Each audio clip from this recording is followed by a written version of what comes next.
Students, आज इस class में आपको हम डिस्कस करेंगे 1.1 एक्सरसाइज का प्रॉब्लम 12th में। इससे पहले हम 1.1 एक्सरसाइज का 2 वीडियो बना चुके हैं। यदि आप लोग नहीं देखे होंगे तो आप लोग उसे देख लीजिएगा। आज हम इस वीडियो में सवाल चालू करेंगे क्वेश्चन नंबर 9 से, जहां तक आपको जाएगा। तो आप देखिए क्वेश्चन नंबर 9। सेट ए में आपको दिया गया x belongs to Z such that 0 से ज्यादा और बराबर x और 12 से छोटा और बराबर। इसके अनुसार सेट ए में जो सदस्य आपको मिलेगा वह मिलेगा 0, 1, 2, 3 डॉट डॉट 12 तक। आपको सेट ए में 0 से लेकर के 12 तक का इंटीजर नंबर है और रिलेशन में इसमें 2 सवाल दिया गया। हम बारी बारी से एक एक सवाल को डिस्कस करते हैं। तो पहला सवाल में है r बराबर a, b का pair such that a minus b का मॉडुलस इज a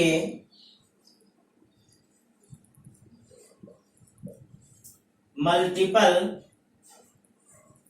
ऑफ 4। मतलब a और b का पेयर तभी बनेगा जब a माइनस b का जो मॉडुलस हो मल्टीपल ऑफ 4 हो, यानी 4 का गुणज हो। 4 का गुणज मतलब वैसा संख्या जो 4 से विभाजित हो जाए उसको हम लोग 4 से गुणज कहते हैं। या 4 में किसी इंटीजर संख्या से गुणा करके अगर कोई संख्या प्राप्त किया जाता है तो उस संख्या को हम लोग 4 का मल्टीपल यानी 4 का गुणज कहते हैं। गुणज का मतलब ही है किसी संख्या में गुणा करके उसको प्राप्त किया जाए। जैसे 4 गुणे 0 0 होगा, 4 गुणे 1 4 होगा, 4 गुणे 2 8 होगा, 4 गुणे 3 12 होगा। ये सभी संख्याएं 4 का गुणज है। तो इसको हम लोग जांचते हैं रिफ्लेक्सिव, सिमेट्रिक और ट्रांजिटिव। तो सबसे पहले हम लोग रिफ्लेक्सिव का शर्त जांचते हैं। रिफ्लेक्सिव के शर्त में आपको हम बार बार बताए हैं कि दोनों सदस्यों को हम लोग पहले सेम कर देते हैं और सेम लेने के बाद दिए गए कंडीशन को जांचते हैं। तो यहाँ पे चूंकि a, belongs to relation, for all a belongs to set A। इसका रीजन तो आपका स्पष्ट है। a और b बराबर हो गया, आप कहेंगे a माइनस a का जो मॉडुलस होगा यह 0 होगा। a माइनस a का मॉडुलस 0 होगा और 0 जो है 4 का मल्टीपल है। आप लिख लीजिए इज मल्टीपल ऑफ 4। यह जो है 4 का मल्टीपल है। मतलब किसी संख्या को अपने आप में घटा करके मॉडुलस लिया जाए तो रिजल्ट हमेशा 0 होगा और 0 4 का मल्टीपल है। इसका मतलब यह हुआ कि सेट ए के प्रत्येक सदस्य अपने आप से पेयर बनाएगा। इसलिए R इज रिफ्लेक्सिव। अगला सिमेट्रिक का शर्त जांचते हैं।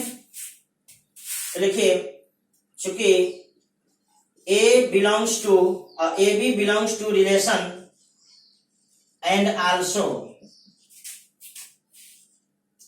BA belongs to relation, for all A, B belongs to set A। आप यहाँ पे रीजन दिखला सकते हैं। इफ a माइनस b का मॉडुलस इज मल्टीपल ऑफ 4,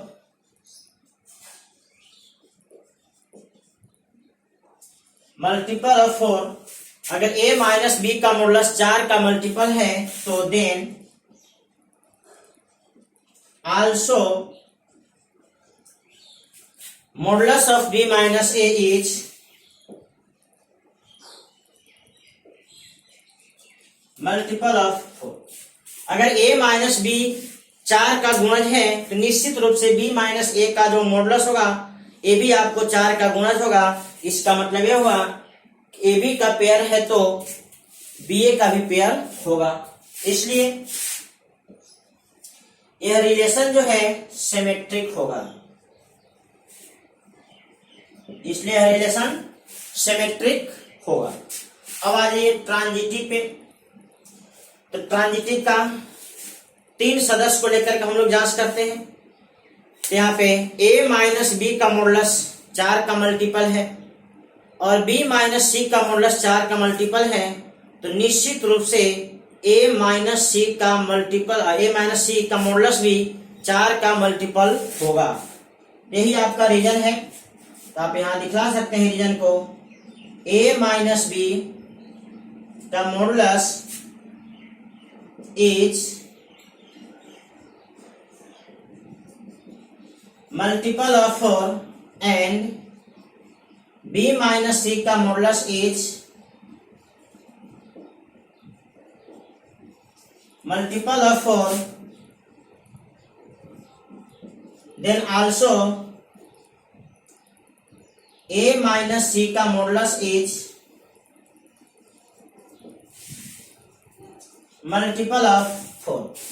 यदि a माइनस बी का मॉडुलस 4 का गुणज है तथा b माइनस सी का मॉडुलस 4 का गुणज है, तो निश्चित रूप से a माइनस सी का भी मॉडुलस 4 का गुणज होगा। अर्थात आप इस बात को लिख सकते हैं a comma b belongs to relation and b comma c belongs to relation, then also a comma c belongs to relation comma for all a b c belongs to set a। Set A का कोई भी 3 सदस्य ए B सी हो, यदि A B का pair और B C का pair relation में है तो निश्चित रूप से ए सी का पेयर होगा। इसलिए आर इज ट्रांजिटिव रिलेशन। यहां से ये बात स्पष्ट है कि a माइनस बी अगर 4 का गुणज है और b माइनस सी 4 का गुणज है तो निश्चित रूप से a माइनस सी भी 4 का गुणज होगा। इसी आधार पर हम लोग कह दिए कि ए बी का पेयर और बी सी का पेयर अगर रिलेशन में होगा तो निश्चित रूप से ए सी का भी पेयर आपको रिलेशन में मिलेगा, चाहे ए बी सी सेट ए का कोई भी 3 सदस्य हो। इसलिए आपको ट्रांजिटिव हो गया। इतना नोट करिए। इसके बाद हम आगे का नोट आपको बता देते हैं, क्योंकि जो रिलेशन है रिफ्लेक्सिव, सिमेट्रिक और ट्रांजिटिव हो गया, तो आगे हम लोग लिख लेंगे कि जो रिलेशन है इक्विवेलेंस होगा। इतना आप लोग नोट करें। Hence relation R is equivalence relation proved। Equivalence हम लोग इसलिए कह दिए कि यदि कोई रिलेशन रिफ्लेक्सिव, सिमेट्रिक, ट्रांजिटिव तीनों होता है तो उसको इक्विवेलेंस कहा जाता है। इसलिए हम लोग लास्ट में कह दिए कि रिलेशन इक्विवेलेंस है, प्रूव्ड। दूसरा सवाल देखिए, रिलेशन में लिखा गया R बराबर A comma B such that A बराबर, अगर इस रिलेशन का आधार पर हम लोग पेयर बनाने का प्रयास करें,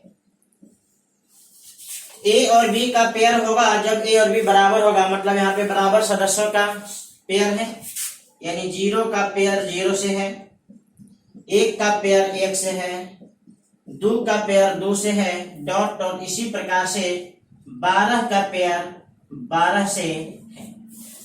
अब इस रिलेशन को हमें दिखलाना है, यानी साबित करना है कि इक्विवेलेंस रिलेशन है। इक्विवेलेंस के लिए तीनों का शर्त आपको सही होना जरूरी है।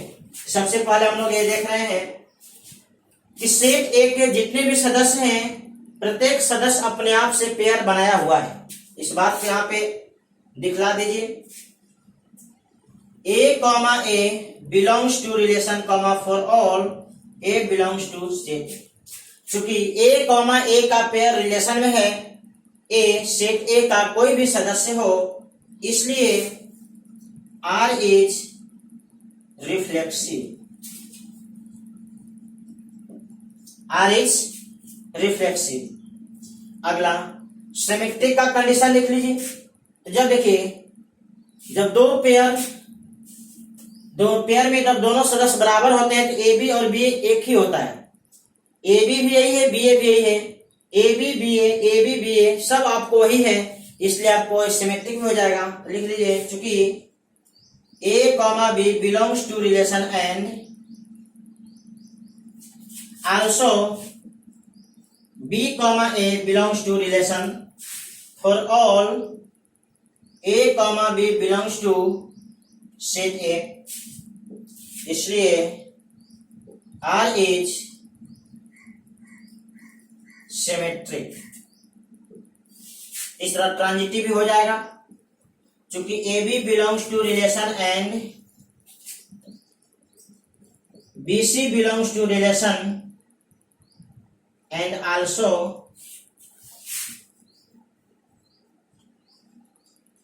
ए C belongs to relation for all A B C belongs to set A, इसलिए आर इज ट्रांजिटिव। ये जो पेयर है ए बी बी सी ए सी सब यही है, यहां भी आपको ए बी बी सी ए सी सब इसी में शामिल है, इसलिए ये आपको ट्रांजिटिव भी हो जाएगा।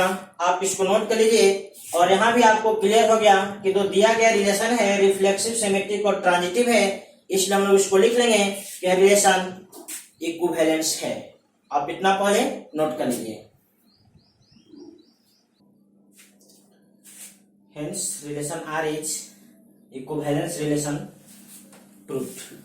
इक्विवेलेंस हम लोग इसलिए कह दिए कि यदि कोई रिलेशन रिफ्लेक्सिव, सिमेट्रिक, ट्रांजिटिव तीनों होता है तो उसको इक्विवेलेंस कहा जाता है, इसलिए हम लोग लास्ट में कह दिए कि रिलेशन इक्विवेलेंस है, प्रूव्ड।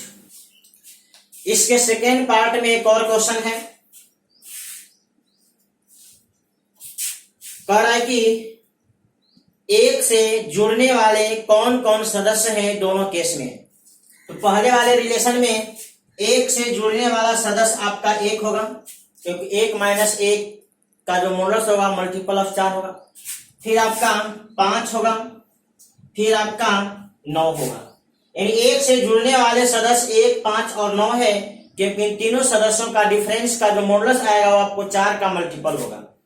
नंबर 2, दूसरे वाले रिलेशन में एक से जुड़ने वाला सदस्य केवल एक है, क्योंकि वहां पे केवल बराबर सदस्य का पेयर बनाया गया था।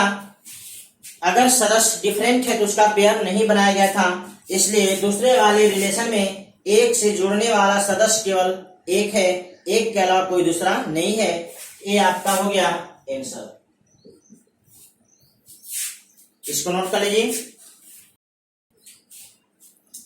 क्वेश्चन नंबर 10 में आपका 5 सवाल दिया गया है और इन 5 सवाल में करना क्या है, दिए गए कंडीशन में आपको एग्जांपल लिखना है।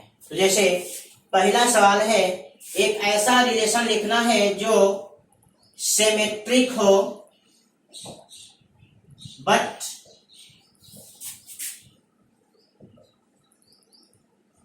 नाइदर रिफ्लेक्सिव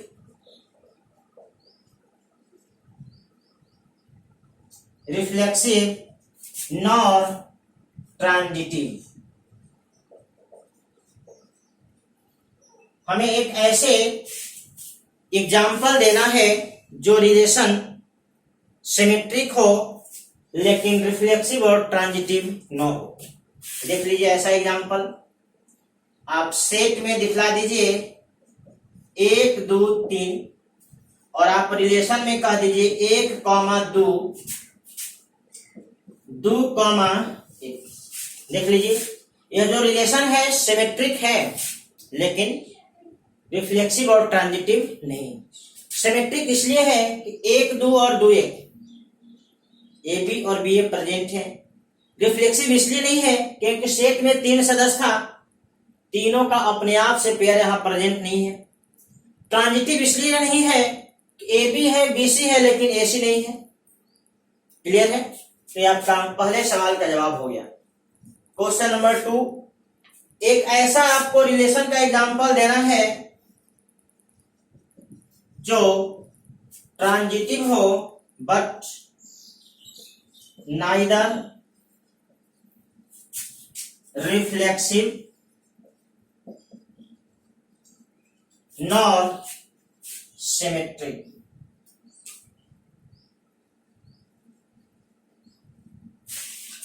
हमें एक ऐसे एग्जांपल देना है जो कि ट्रांजिटिव हो लेकिन रिफ्लेक्सिव और सिमेट्रिक ना हो। तो आप इसी सेट को ले लीजिए 1, 2 और 3 और एक ऐसा रिलेशन बना दीजिए जो कि ट्रांजिटिव के कंडीशन को सेटिस्फाई कर जाए। देख लीजिए, सबसे सिंपल सा एग्जांपल, सेट में 1, 2, 3 सदस्य हैं। हम ए बी का पेयर बनाए, बी सी का पेयर बनाए और ए सी का भी पेयर बना दिए। आप किसी और को भी लेकर जांच कर सकते हैं। 2, 3, 3 किसी और से नहीं जुटा, इसलिए आप इस सदस्य के लिए नहीं आगे बढ़ पाओगे। 1, 3, 3 किसी और से नहीं जुटा। 1, 2, 2 किसी और से जुटा है, तो 2 जिसके साथ जुटा उसके साथ 1 भी जुट गया, इसलिए यहाँ पे ट्रांजिटिव का कंडीशन गलत नहीं हुआ। अब देखिए, रिफ्लेक्सिव नहीं है, क्यों? क्योंकि सेट ए के सदस्य अपने आप से इसमें कनेक्टेड नहीं है। सिमेट्रिक भी नहीं है क्योंकि ए बी और बी ए दोनों पेयर इसमें मौजूद नहीं है। जैसे 1, 2 है तो 2, 1 नहीं है, 2, 3 है तो 3, 2 नहीं है, 1, 3 है तो 3, 1 नहीं है। तीसरा, हमें एक ऐसे रिलेशन का एग्जांपल देना है जो reflexive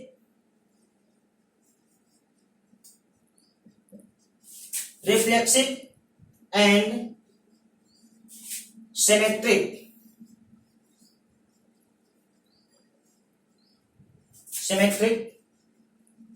but not transitive।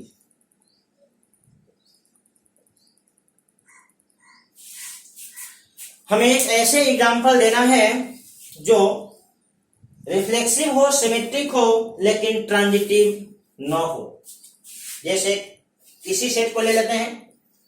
Set में आपका हो गया 1, 2 और 3। रिफ्लेक्सिव होने के लिए तीनों सदस्य का पेयर होना अनिवार्य है, इसलिए रिलेशन में आपको निश्चित रूप से 1, 1 होना चाहिए, 2, 2 होना चाहिए और 3, 3 होना चाहिए। इसके अलावा अगर हम इतने ही पे छोड़ दें तो यह रिलेशन रिफ्लेक्सिव, सिमेट्रिक, ट्रांजिटिव सब है। कुछ और इसमें जोड़ना पड़ेगा ताकि सिमेट्रिक का कंडीशन सही रहे लेकिन ट्रांजिटिव का कंडीशन गलत हो जाए।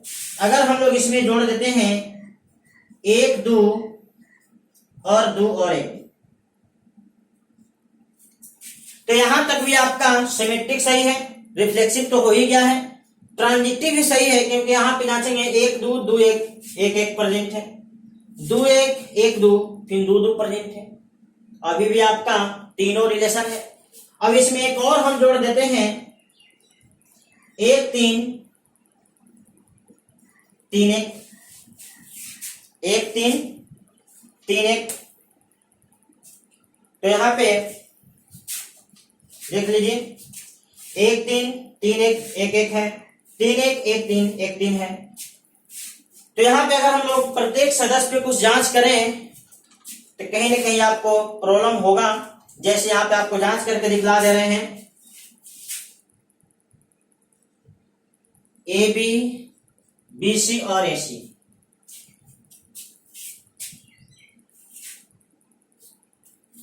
एक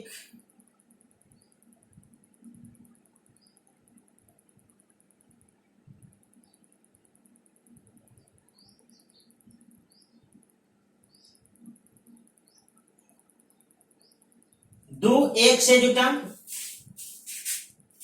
अब देखिए जो 1 है 1 से भी जुटा हुआ है, 1 जो है 2 से भी जुटा है और 1 जो है 3 से भी जुटा है। हम इस पेयर को लेके जांच कर रहे हैं। 2 और 1 का पेयर, तो b का मान 2 हो गया, तो b का मान 2, अरे b का मान 1 और a का मान 2। अगर हम b का मान 1 देखते हैं कि किसके किसके साथ जुटा हुआ है, तो 1 1 से जुटा है, 1 2 से जुटा है और 1 3 से जुटा है। हमें यहां से C का वैल्यू 3 मिला, 1 2 3। अब इस A को C के सदस्य से जोड़ना है, तो देख लीजिए 2 1 का पेयर होना चाहिए, 2 2 का होना चाहिए और 2 3 का होना चाहिए, जो कि नहीं है। तो देखिए इस पेयर पे जब जांच किए ट्रांजिटिव, तो आपको ट्रांजिटिव नहीं मिला, इसको नोट कर लीजिए। आप चाहे तो यहां भी जांचेंगे तो ट्रांजिटिव नहीं मिलेगा। इस दो पेयर के लिए अगर जांचोगे तो ट्रांजिटिव का कंडीशन गलत हो जाएगा, बाकी सभी के लिए आपका ट्रांजिटिव का कंडीशन सही होगा। तो ट्रांजिटिव का कंडीशन मान लीजिए कि बाकी सब के लिए सही है और इन दो के लिए गलत है, तो फाइनली इसको हम लोग कहेंगे ट्रांजिटिव नहीं है। इसलिए हमें एक ऐसा एग्जांपल मिल गया जो रिफ्लेक्सिव भी है, सिमेट्रिक भी है और ट्रांजिटिव नहीं है।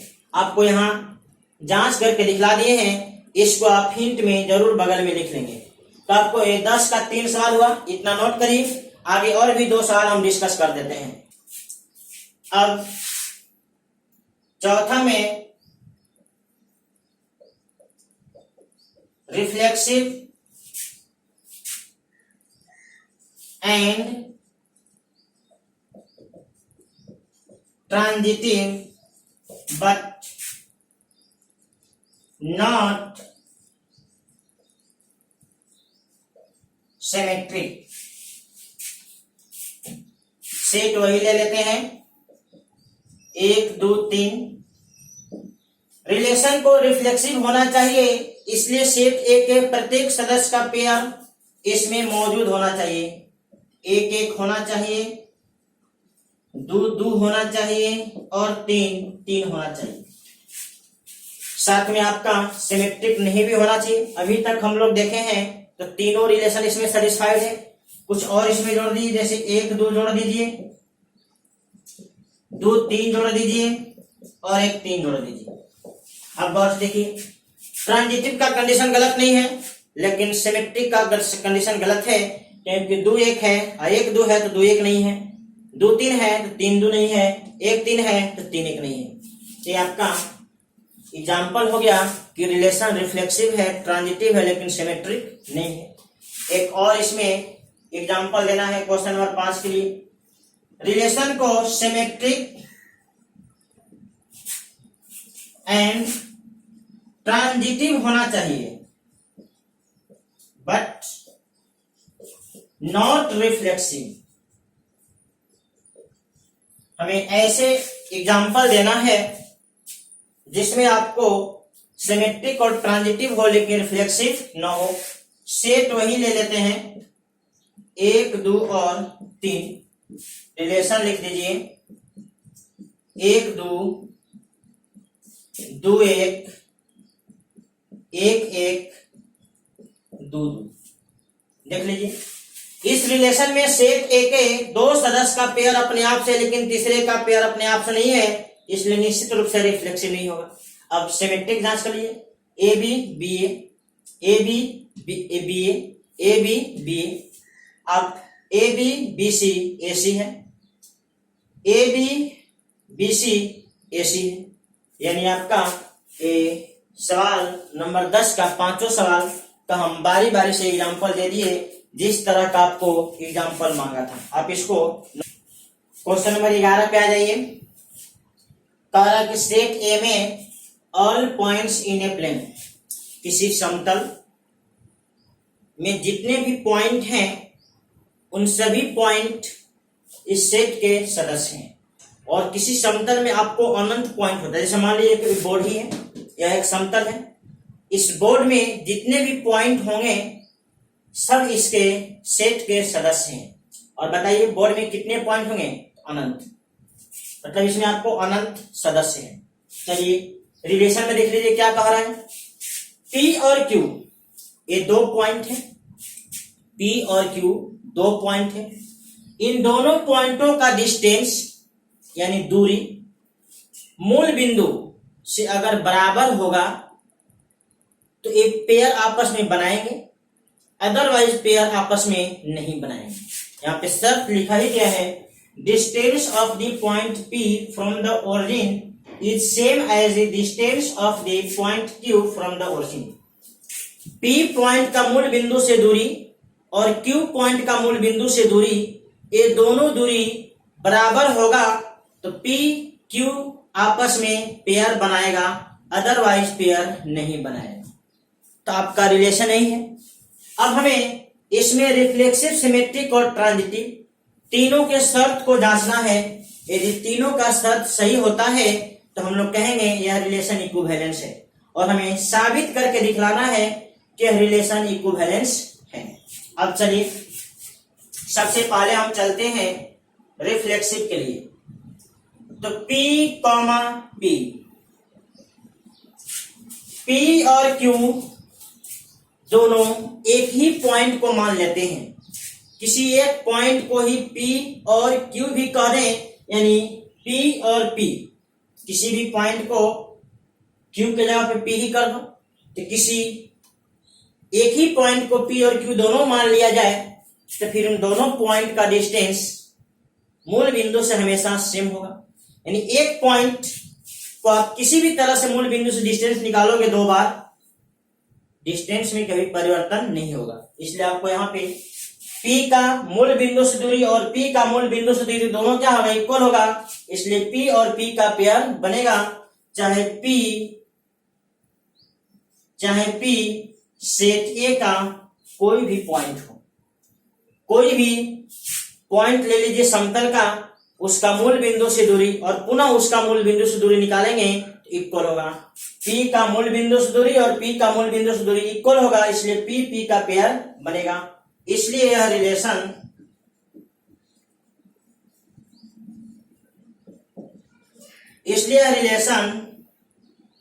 रिफ्लेक्सिव होगा।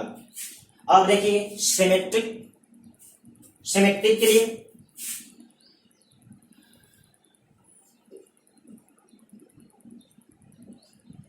P और आपका Q, P का दूरी और Q का दूरी दोनों यदि 5-5 है तो P का दूरी और Q का दूरी 5 है तो Q और P का दूरी भी आपको 5 होगा। यदि P और Q का पेयर है तो निश्चित रूप से Q और P का भी पेयर बनेगा, क्योंकि डिस्टेंस में परिवर्तन नहीं होगा। P जितना दूर है उतना ही दूर Q है, तो जितना दूर Q है उतना ही दूर आपको P होगा ओरिजिन पॉइंट से। ठीक है, तो आप इस बात को लिख सकते हैं, P, Q belongs to relation and या देन आल्सो भी कह सकते हैं, then also Q, P belongs to relation for all P, Q belongs to set A। यदि P और Q का पेयर है तो निश्चित रूप से Q और P का भी पेयर होगा, क्योंकि यहाँ पे डिस्टेंस का बात है। स्थान बदल देने से डिस्टेंस में कोई फर्क नहीं पड़ता है। आप इस बात को नोट कर लीजिए। इसलिए यह जो शर्त है रिफ्लेक्सिव का है और सिमेट्रिक का है, इसलिए रिलेशन सिमेट्रिक होगा। तो लिख सकते हैं R इज सिमेट्रिक। अगला P Q रिलेशन में है और Q और L रिलेशन में है, देन आल्सो P और L रिलेशन में होगा, चाहे P, Q और L सेट A का कोई भी 3 पॉइंट ले लीजिए। इसलिए R इज ट्रांजिटिव।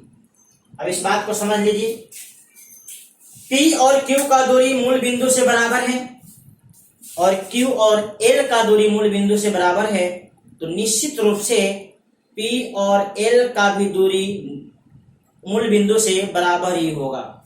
एक बार और समझ लीजिए, यदि P और Q का दूरी मूल बिंदु से 5-5 मीटर है और Q और L का दूरी मूल बिंदु से 5-5 मीटर है, तो P और L का भी दूरी मूल बिंदु से 5-5 मीटर ही होगा।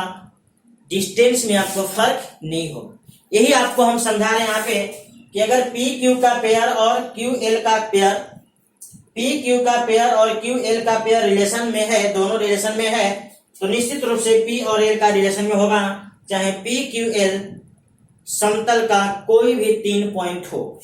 ये बात कभी गलत नहीं हो सकता, इसलिए रिलेशन आपका ट्रांजिटिव होगा। अंत में देख लीजिए, यह रिलेशन रिफ्लेक्सिव भी है, सिमेट्रिक भी है, ट्रांजिटिव भी है। यह रिलेशन तीनों,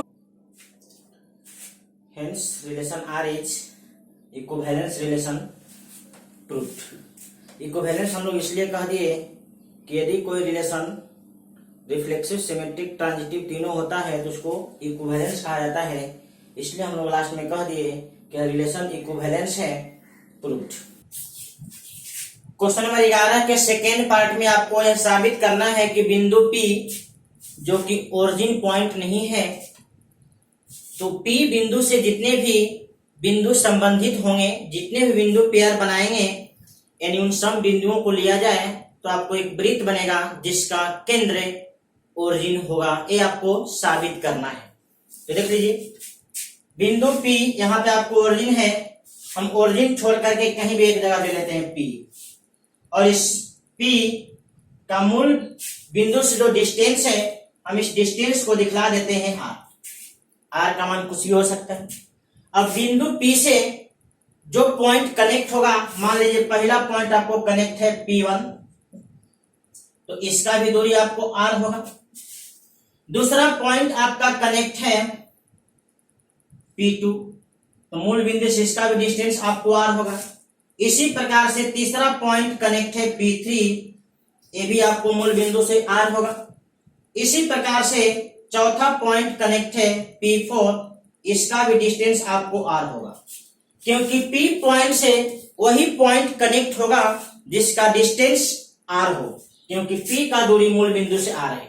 अगर R से कोई दूसरे डिस्टेंस का अगर कोई पॉइंट होगा तो वो P से कनेक्ट नहीं हो सकता।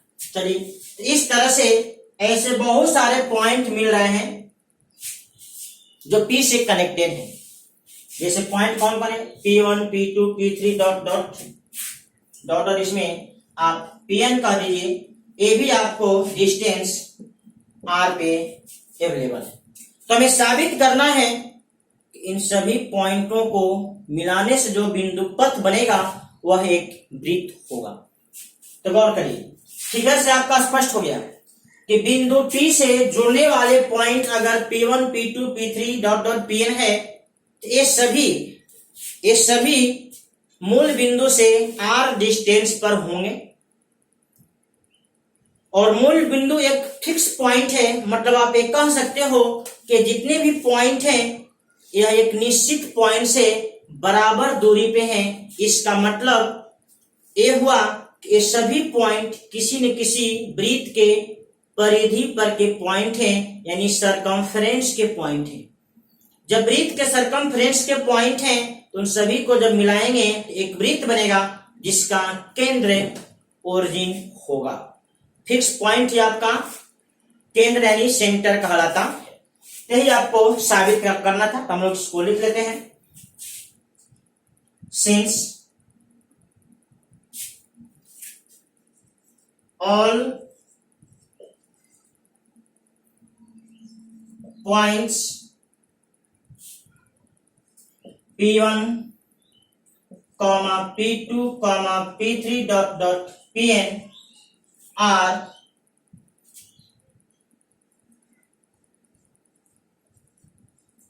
connected to P. So distance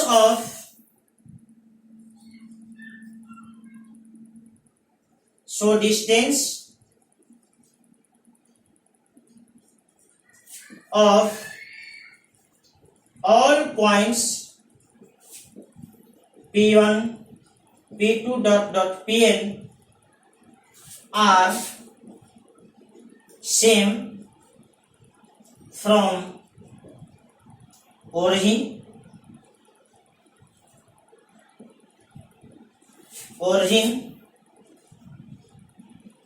point कोष्ठ में फिक्स्ड पॉइंट। ये P1 P2 P3 dot dot Pn ये सभी बिंदु P से कनेक्टेड है, इसलिए P1 P2 P3 ये सभी का मूल बिंदु से डिस्टेंस आपका सेम होगा और मूल बिंदु एक फिक्स्ड पॉइंट है, इसलिए आप कह सकते हैं कि जितने भी पॉइंट हैं ये सब किसी न किसी वृत्त के परिधि के पॉइंट हैं। So all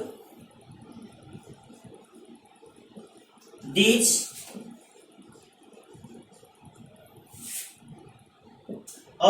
points P1, P2, P3 dot dot Pn are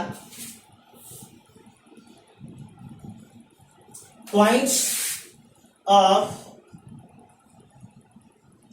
circumference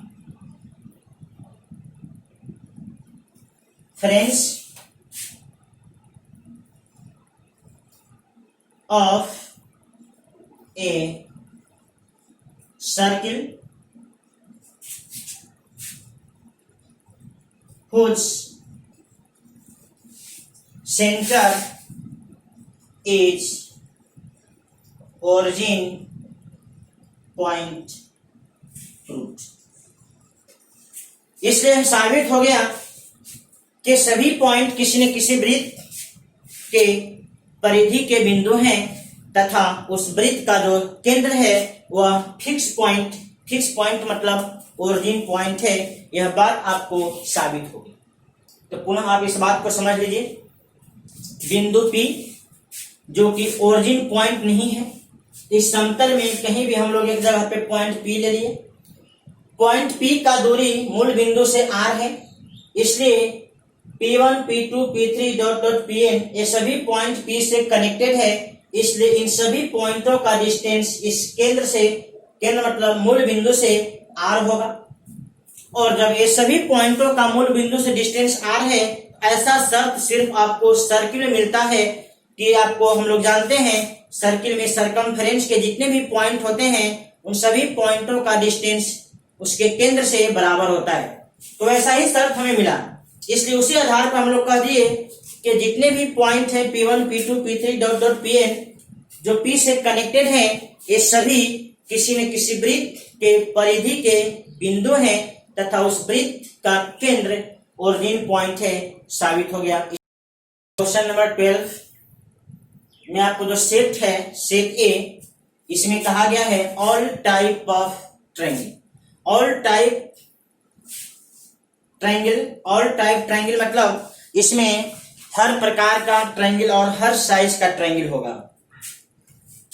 अब सेट में क्या दिया गया, रिलेशन में क्या दिया गया, तो T1 और T2 ये दो ट्रायंगल है, ये दोनों आपस में पेयर तभी बनाएंगे जब T1 is similar to T2, यानी T1 T2 के सिमिलर, और सिमिलर मतलब होता है समरूप। अगर T1 T2 के समरूप है तो T1 T2 से पेयर बनाएगा, अदरवाइज नहीं बनाएगा।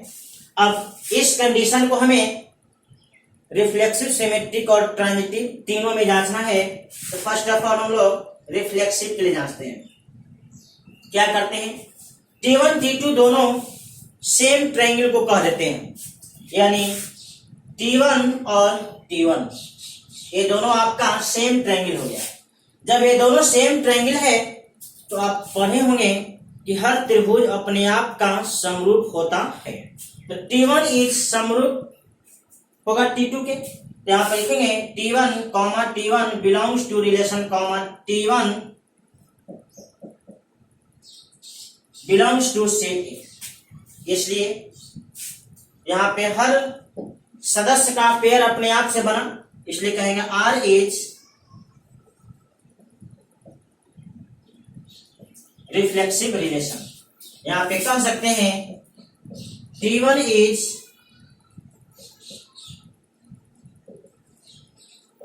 Similar to T1। कारण ये हर त्रिभुज अपने आप के समरूप होता है, इसलिए हर त्रिभुज अपने आप से पेयर बनाएगा।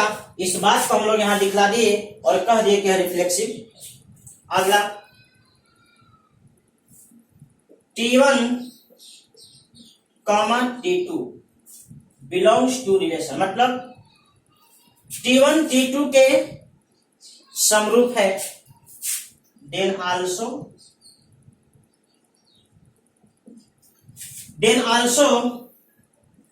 T2 T1 के समरूप होगा। इसमें तो डाउट नहीं होना चाहिए। अगर T1 T2 के समरूप है तो T2 भी T1 के समरूप है। इसका मतलब T1 T2 का पेयर मिला तो T2 T1 का भी पेयर मिलेगा, comma for all T1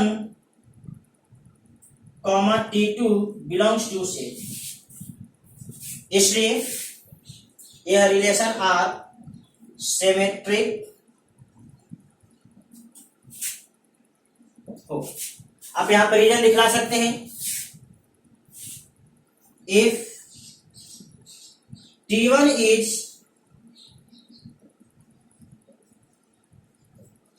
similar to T2 then also T2 is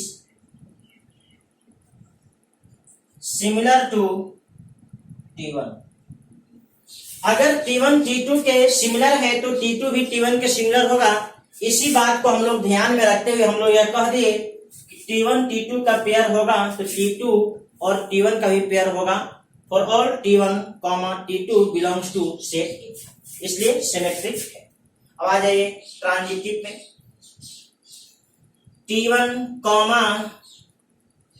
T2 belongs to relation and T2 T3 belongs to relation, then also T1 T3 belongs to relation, for all T1 T2 T3 belongs to set A। इसलिए R is transitive, इसलिए R आपका transitive होगा। इस बात को यहां दिखला दीजिए, इसका रीजन, इफ T1 is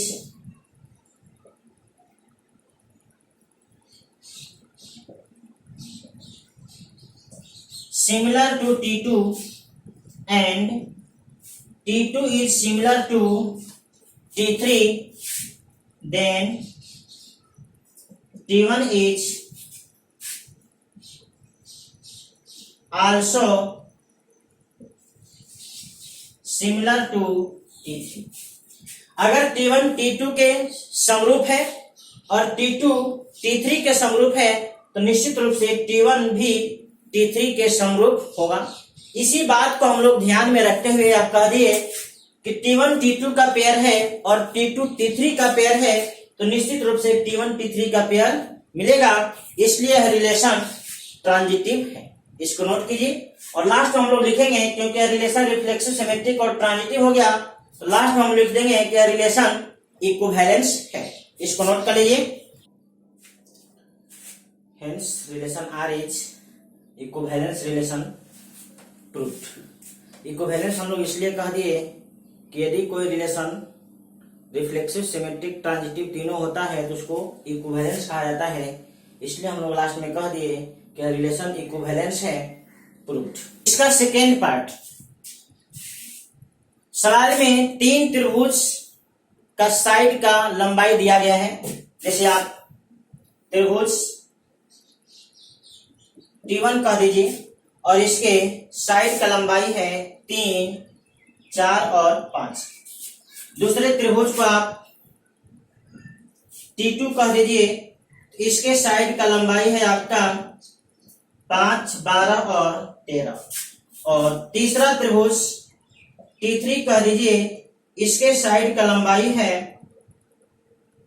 6, 8 और 10। तो आपको इसमें बताना है कि कौन सा त्रिभुज किस त्रिभुज से जुड़ेगा यानी संबंधित होगा। तो यहाँ पे त्रिभुज को जुड़ने के लिए समरूप होना चाहिए। तो आप T1 और T2 के भुजाओं का रेशियो देखिए, क्योंकि किसी दो त्रिभुज के भुजाओं का अनुपात बराबर होता है तो त्रिभुज को हम लोग समरूप कहते हैं। तो आप T1 और T2 में भुजाओं का अनुपात देखेंगे 3/5, 4/12, 5/13, ये सब का सब डिफरेंट है, इक्वल नहीं हो रहा है। इसी प्रकार से आप इसको देख लीजिए T2 और T3 का, यहां भी आप देखेंगे तो 5/6, 12/8 और 13/10, ये भी आपका डिफरेंट है। लास्ट में T1 और T3 का देख लीजिए तो 3/6 1/2 आएगा, 4/8 1/2 आएगा, 5/10 1/2 आएगा। मतलब यहाँ पे T1 और T3 के साइड्स का जो रेशियो है आपको इक्वल है, इसलिए T1 और T3 का पेयर बनेगा। यही आपको बताना था कि कौन किससे रिलेटेड है। तो आपको यहाँ पे कहेंगे कि T1 is, since T1 is similar to T3, इसलिए T1, T3 belongs to relation। आपका ये सेकेंड पार्ट है, इसको आप नोट कर लीजिए। अगले सवाल को हम लोग देखते हैं। क्वेश्चन नंबर 13 का ये सेट में दिया गया है ऑल पॉलीगन्स, यानी सभी प्रकार के बहुभुज। बहुभुज में आपको शुरुआत होता है त्रिभुज लें तो त्रिभुज, चतुर्भुज, पंचभुज, छहभुज, सातभुज, आठभुज, इस तरह से आपको बहुत सारे पॉलीगन होंगे। P1 और P2 दो पॉलीगन, ये तभी एक दूसरे से कनेक्ट होंगे जब P1 और P2 both have same number of sides, दोनों में भुजाओं का संख्या बराबर हो। अब इस रिलेशन को तुम्हें साबित करना है कि यह इक्विवेलेंस है। इक्विवेलेंस मतलब साबित ये करना है कि यह रिलेशन रिफ्लेक्सिव, सिमेट्रिक और ट्रांजिटिव तीनों होगा। हम लोग क्या करते हैं, बारी बारी से हम लोग एक एक शर्त को लेंगे। अब किसी एक पॉलीगन को ही हम लोग P1 P2 दोनों जगह पे रख देते हैं। तो यहाँ पे P1, P1 P2 दोनों सेम हो गया। तो जब दोनों पॉलीगन सेम हो गया तो फिर दोनों में भुजाओं का संख्या तो डिफरेंट हो नहीं सकता है। जब P1 और P1 ये दोनों सेम हो गया, P1 और P2 दोनों जब सेम हो गया तो भुजाओं का संख्या निश्चित रूप से डिफरेंट नहीं होगा, निश्चित रूप से सेम होगा, मतलब ये आपस में कनेक्ट होगा। इसलिए आप लिखेंगे belongs to relation, comma P1 set A का कोई भी पॉलीगन ले लीजिए, आपको ये बात कभी गलत होने वाला नहीं है। इसलिए R इज रिफ्लेक्सिव। अब कारण में लिख सकते हैं कि P1 और P1 दोनों में भुजाओं का संख्या बराबर होगा। P1 and P1 both have same number of side. आपको हमेशा ये बार बार रीजन लिख रहे हैं, आप कुछ अपने से भी लिखिए। तो आप लिख सकते हैं P1 और P1 दोनों में भुजाओं का संख्या बराबर होगा, या P1 and P1 both have same number of sides. अगला सिमेट्रिक के शर्त पे आ जाइए। P1, P2 belongs to relation, then also P2, P1 belongs to relation, for all P1 P2 belongs to set A। ये बात स्पष्ट है कि P1 और P2 में भुजाओं का संख्या बराबर होगा, तो निश्चित रूप से P2 और P1 में भी भुजाओं की संख्या बराबर ही होगा, डिफरेंट नहीं होगा। इसलिए दोनों पेयर अवेलेबल होगा, और जब दोनों पेयर अवेलेबल है तो सिमेट्रिक होगा। इस बात को आप कारण में लिख लेंगे बिकॉज में, कि यदि P1 P2 में बराबर संख्या में आपका भुजा है, फिर P2 P1 में भी आपको भुजाओं का संख्या बराबर ही होगा। इस बात को नोट कर लीजिए। इसलिए आप कह दीजिए कि R इज सिमेट्रिक। अगला P1, P2 belongs to relation and P2, P3 belongs to relation, then also P1 comma P3 belongs to relation for all P1 P2 P3 belongs to set A। इसलिए R is transitive. यहां पर reason देख लीजिए, यदि P1 और P2 में भुजाओं की संख्या बराबर है तथा P2 और P3 में भुजाओं की संख्या बराबर है तो निश्चित रूप से P1 और P3 में भी भुजाओं की संख्या बराबर होगा, डिफरेंट नहीं हो सकता है। चाहे P1 P2 P3 कोई भी आप तीन पॉलीगन ले लीजिए, अगर ये पहला दो पेयर है तो तीसरा वाला पेयर भी आपको निश्चित रूप से होगा। और भी आप देख लीजिए, जैसे P1 और P2 में भुजाओं का संख्या अगर 5-5 है, दोनों में 5-5 भुजा है, P1 में 5 भुजा, P2 में 5 भुजा, पुनः P2 और P3 दोनों में 5-5 भुजा है, तो बताइए P1 और P3 में भुजाओं की संख्या 5-5 हुआ कि नहीं? तो वही बात आपको यहाँ पे हम कह रहे हैं। तो फाइनली आप इसको लिख लीजिए, यह रिलेशन रिफ्लेक्सिव, सिमेट्रिक, ट्रांजिटिव तीनों है। इसलिए अंत में आप एक बात लिखेंगे कि यह रिलेशन इक्विवेलेंस होगा। इतना नोट करिए, आगे आपको हम लिख देंगे। Hence relation R is equivalence relation proved. Equivalence हम लोग इसलिए कह दिए कि यदि कोई रिलेशन रिफ्लेक्सिव, सिमेट्रिक, ट्रांजिटिव तीनों होता है तो उसको इक्विवेलेंस कहा जाता है। इसलिए हम लोग लास्ट में कह दिए कि रिलेशन इक्विवेलेंस है, प्रूव्ड। इसके सेकेंड पार्ट में एक त्रिभुज दिया गया है, जिस त्रिभुज का नाम है टी और इसका भुजा है 3, 5 और 3, 4 और 5, यानी यह राइट एंगल ट्रायंगल है।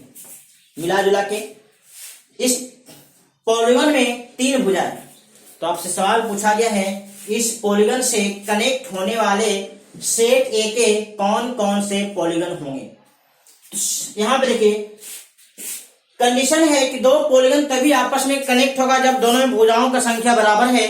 तो दिए गए पॉलीगन में भुजा का संख्या 3 है, इसलिए इस पॉलीगन से वही पॉलीगन कनेक्ट होगा जिसमें भुजाओं का संख्या 3 होगा। वैसा पॉलीगन जिसमें भुजाओं की संख्या 4, 5, 6, 7, 8, 9, 10 हो, वो सब इसके साथ कनेक्ट नहीं होगा। इस पॉलीगन से कनेक्ट होने वाले पॉलीगन सभी प्रकार के त्रिभुज होंगे। यहाँ पे आंसर में हो जाएगा ऑल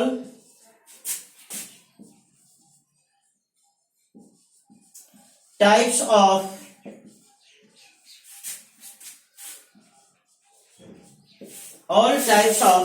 ट्रायंगल। ये आपका आंसर हो जाएगा। पूछा गया था इस पॉलीगन से कनेक्ट होने वाले पॉलीगन कौन कौन से हैं इस सेट में। इस सेट में जितने भी प्रकार के त्रिभुज होंगे उन सभी में भुजाओं का संख्या 3 होगा, चाहे वह त्रिभुज छोटा हो चाहे बड़ा हो, उससे फर्क नहीं पड़ता, भुजाओं की संख्या निश्चित रूप से 3 होगा। 3 है तो 3 भुजा वाले पॉलीगन से कनेक्ट हो सकता है। इसलिए इस 3 भुजा वाले पॉलीगन से कनेक्ट होने वाले पॉलीगन जो होंगे वो सभी प्रकार के त्रिभुज होंगे। यही आपका आंसर है। ये आपको इसका सेकेंड पार्ट है, इसको नोट कर लीजिए। क्वेश्चन नंबर 14, सेट में दिया गया all lines in X Y plane. X Y plane में जितने भी लाइंस होंगे सब इसके सदस्य होंगे और एक्स वाई प्लेन में आपको अनंत लाइन होगा। फिर आपको कह रहा है कि L1 और L2 दो लाइन है, ये दोनों आपस में तभी जुटेगा जब एक दूसरे के पैरेलल होगा। अब इस रिलेशन में हमें रिफ्लेक्सिव, सिमेट्रिक और ट्रांजिटिव तीनों के शर्त को जांचना है। तो सबसे पहले रिफ्लेक्सिव के लिए हम एक ही लाइन को L1 L2 डिनोट कर देते हैं, यानी L2 को भी L1 ही कह दिया और L1 है, यानी L1 और L2 दोनों सेम हो गया। तो हर लाइन अपने आप के पैरेलल होता है, इसलिए L1 L1 के से पेयर बनाएगा, क्योंकि L1 जो होता है L1 के पैरेलल होता है। हर लाइन अपने आप के पैरेलल होता है। आप यहाँ पर रीजन दिखा सकते हैं, L1 इज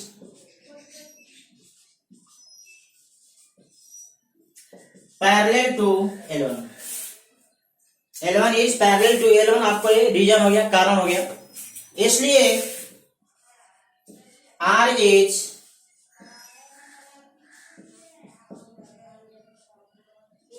रिफ्लेक्सिव। नंबर 2, यदि L1 L2 के पैरेलल है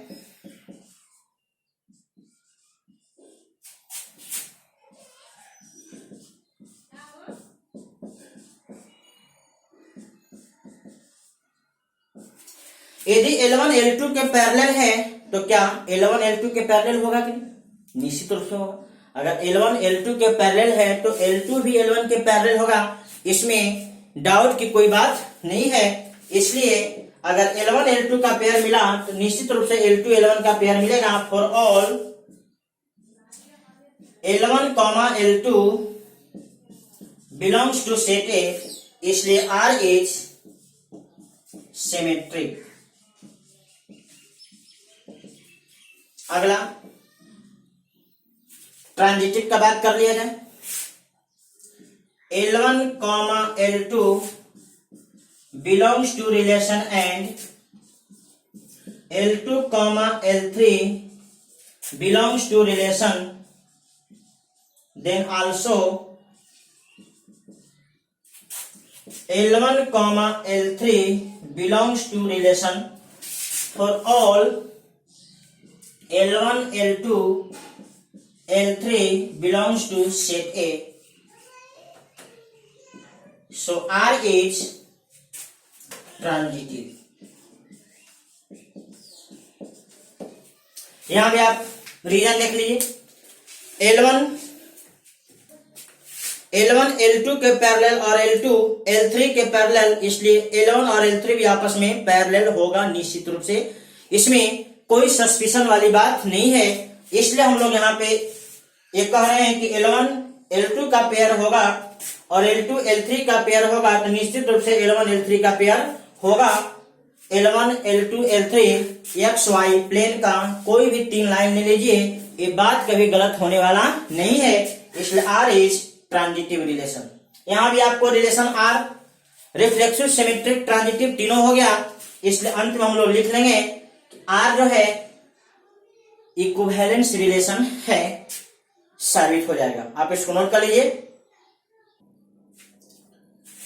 hence relation R is equivalence relation proved. Equivalence हम लोग इसलिए कह दिए कि यदि कोई रिलेशन रिफ्लेक्सिव, सिमेट्रिक, ट्रांजिटिव तीनों होता है तो उसको इक्विवेलेंस कहा जाता है।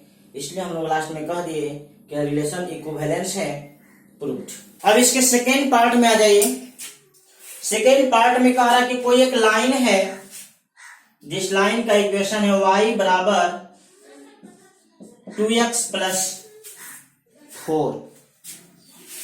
तो कह रहा है कि इस लाइन से कनेक्ट होने वाले जितने भी लाइन होंगे उन लाइन का समीकरण लिखिए।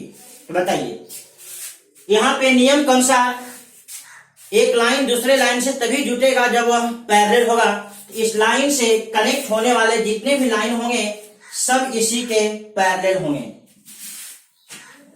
इधर भी हो सकता है, इधर भी हो सकता है। और पैरेलल लाइन का समीकरण लिखने का आपको तरीका बताया गया है कोने ज्योमेट्री में 11th में, कि अगर दो लाइन पैरेलल होता है तो उसके स्लोप इक्वल होते हैं। कांस्टेंट y इंटरसेप्ट आपका डिफरेंट होगा लेकिन स्लोप में फर्क नहीं पड़ेगा। इसलिए इस लाइन से जितने भी कनेक्ट होने वाले लाइन होंगे उनका समीकरण होगा y बराबर 2x प्लस c, और कह दीजिए c belongs to real number. यही आपका रिजल्ट है। All lines are connected to this line will be y बराबर 2x प्लस c। आप इसको लैंग्वेज में लिख सकते हैं, ऑल लाइन्स आर रिलेटेड या कनेक्टेड टू y बराबर 2x plus 4 is equal to, या r हो जाएगा y बराबर 2x plus c, c belongs to real number answer. यही आपका 14 नंबर सवाल है। आप क्वेश्चन नंबर 15 देखिए और 16, दो आपका ऑब्जेक्टिव सवाल है। सेट आपका दिया गया है 1 2 3 4 और इसमें आपको ऑप्शन दिए गए हैं इस रिलेशन के अनुसार। तो हम लोग इस रिलेशन को ही जांच लेते हैं कि यह रिलेशन किस प्रकार का है। तो गौर से देखिए, सेट में 4 एलिमेंट हैं, चारों का पेयर 1 1 2 2 3 3 और 4 4, चारों सदस्य का पेयर इसमें प्रेजेंट है, मतलब निश्चित रूप से रिफ्लेक्सिव होगा। रिफ्लेक्सिव में कोई डाउट नहीं है। अब और भी रिलेशन जांच कर लेते हैं। सिमेट्रिक, जैसे 1 2 है, कहीं आपको 2 1 दिखाई नहीं दे रहा है, इसका मतलब निश्चित रूप से सिमेट्रिक नहीं होगा। Not symmetric. एंड ट्रांजिटिव देख लीजिए, 1 2 है, 2 2 है, तो आपका 1 2 इसमें मिल रहा है।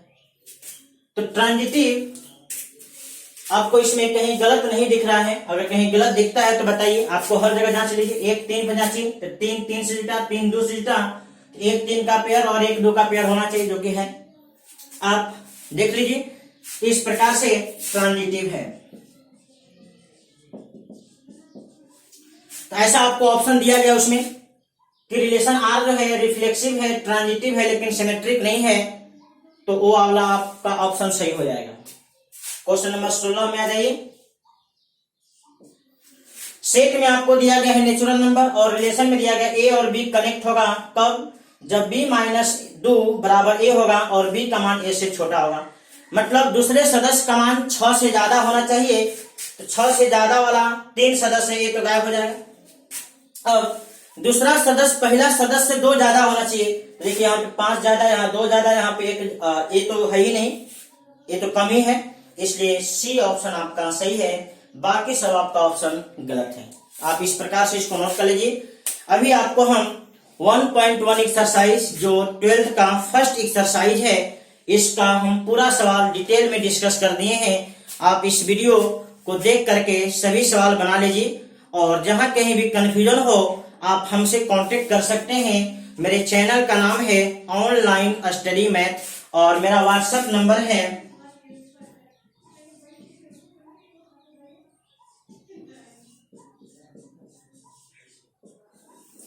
ये मेरा व्हाट्सएप नंबर है।